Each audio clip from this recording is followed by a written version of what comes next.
नमस्कार दोस्तों, आज की इस वीडियो में हम लोग सीखेंगे मूल बिंदु से बीच की दूरी ज्ञात करना, यानी कि दूरी निकालने।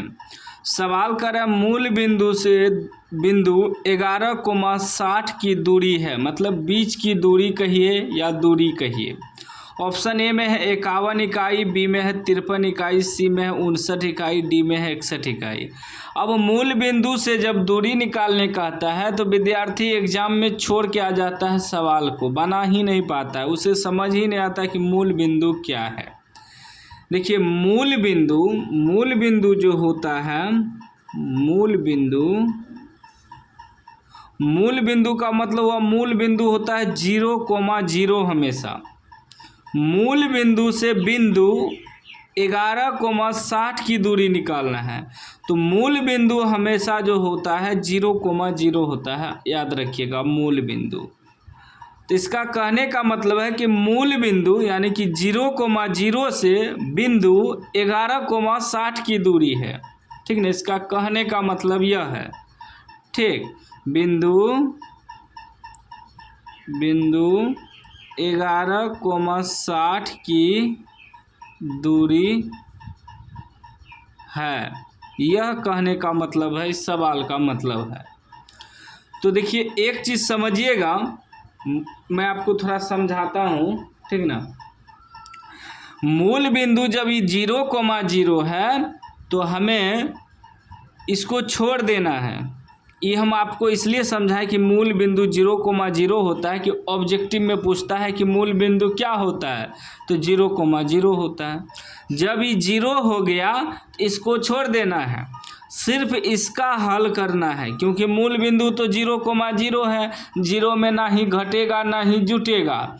तो सीधा ई वाला जो बिंदु दिया है 11,60, तो मूल बिंदु से दूरी निकालने का सूत्र होता है, मूल बिंदु, अगर मूल बिंदु दिया रहे, मूल बिंदु से दूरी, मूल बिंदु से दूरी निकालने का सूत्र होता है x² प्लस y², इसका अंडर रूट, ठीक ना।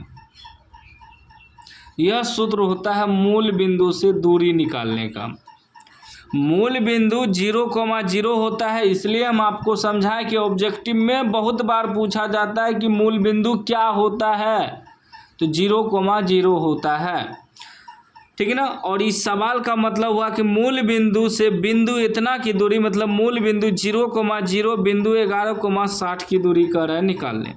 तो मूल बिंदु हमेशा 0,0 होता है, तो इसका कोई ज़रूरत ही नहीं है सूत्र में ले जाने के लिए, क्योंकि सभी को 0 कर देगा।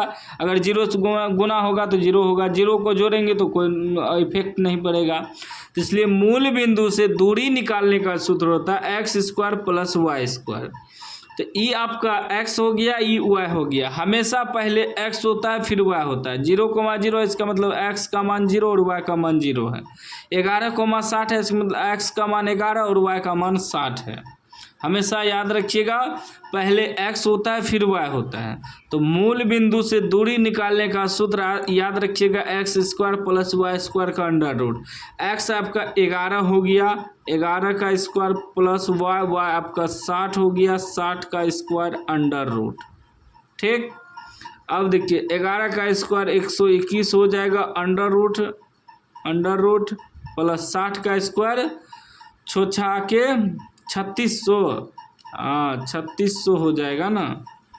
60 का स्क्वायर देखिए 60 गुना 60 छोछा के 36, 2 0, 3600 हो गया। अब टोटल को जोड़िए, 36 1 3721 हो जाएगा, 3721 अंडर रूट जोड़ेंगे तो 36 1 3721, 3721 का वर्गमूल हमें निकालना है, ठीक ना। क्या निकालना है? वर्गमूल निकालना है। थोड़ा हम यहाँ रफ करेंगे, 3721, इसको जब तोड़ेंगे 3 से टूटेगा, 3 एका 3, 3 दूनी 6, 1 यहाँ नहीं कटेगा, 3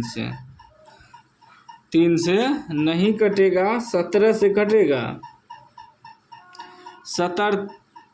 17 दूना 34, 17 दूना 34, कितना बचा 3, 3 यहाँ देंगे 321, 321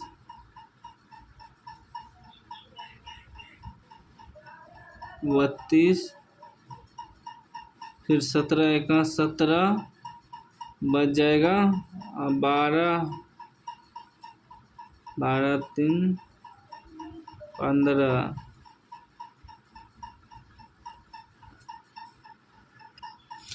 देखिए ऐसे नहीं टूटेगा, इसका एक ही ट्रिक है। क्या ट्रिक है कि हम इसको गुना करेंगे तो 51 गुना 51 ऑप्शन से ही निकाल लेंगे, तो 5 25 2500 आएगा। हमें 3700 तक जाना है, इसमें भी 5 25 25 25 नहीं होगा, 6 36। हाँ, ये हमारा ऑप्शन आ सकता है।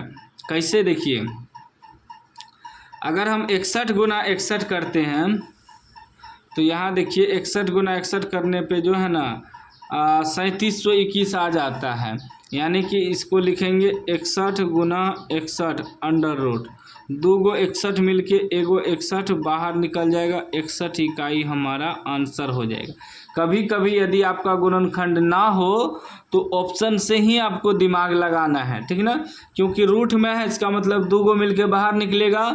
तो इसको सेम 61 गुना 61 करना है, 59 गुना 59 करना है, 53 गुना 53, 51 गुना 51 देख लेना है चेक करके कि इतना आता है या नहीं। कभी कदार ऑप्शन से ही आपको चेक करना पड़ता है, ठीक है ना। तो जैसे हम चेक किए, क्योंकि टूटिए नहीं रहा था गुणनखंड, ठीक ना, तो इसी प्रकार आपको चेक कर लेना है। वीडियो कैसा लगा कमेंट बॉक्स में जरूर बताइएगा। याद रखिएगा मूल बिंदु से निकालना हो, कोई भी सवाल है मूल बिंदु से निकालना है, सेम इसका स्क्वायर प्लस इसका स्क्वायर कर देना, मतलब x square plus y square, उस पर अंडर रूट कर देना है, सवाल बन जाएगा, आंसर निकल जाएगा।